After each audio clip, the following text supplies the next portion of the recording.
To change your Happy Embroidery machine, compact either 12 or 7 needle from regular mode, tubular sewing mode into cap mode, the first thing we'll do is turn off the machine. This procedure has to be done with the machine off.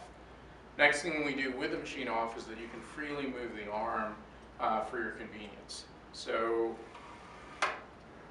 moving off to the side, there are 2 thumb screws that hold the arm in place. You can simply loosen them and spin them off.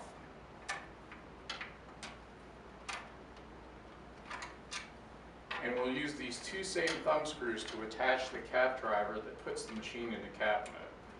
So keep them handy while you set aside your tubular sewing arm. Next, find the cap driver.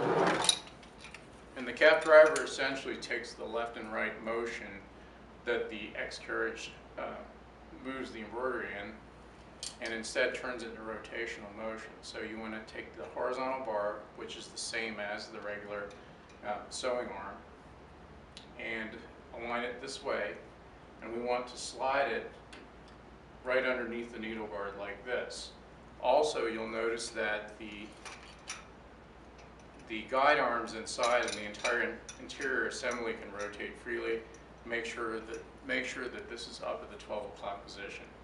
It's easy to handle this by holding them between your thumb and forefinger like this so that it all stays together. This is a cable system and pulley type system with a little tension on it, but it's also easy to untwist it off. If you do that, simply twist the bar back on and it should fall back into the channel here along the barrel.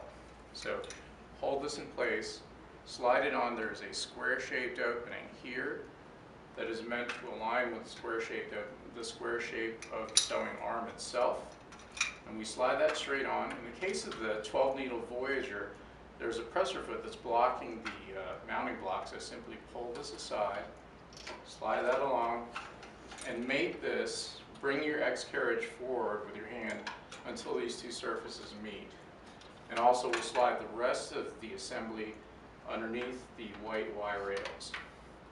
We can attach the thumb screws here like we did before, and there are 2 lower thumb screws on the underside that will complete the process.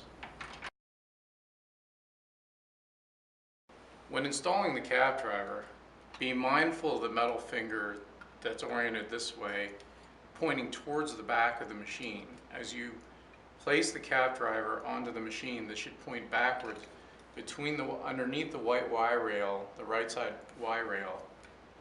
And as it goes backwards, it will engage a black plunger switch, and you have to be mindful to make sure that as it goes backwards, aligns and presses that plunger switch backwards.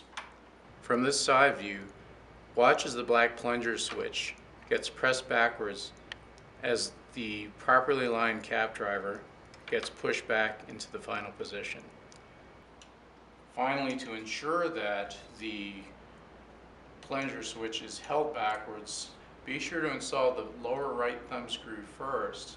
That locks that in position as you secure the other 3 thumb screws, and ensuring that the machine properly recognizes the presence of the cap driver when it's turned back on again.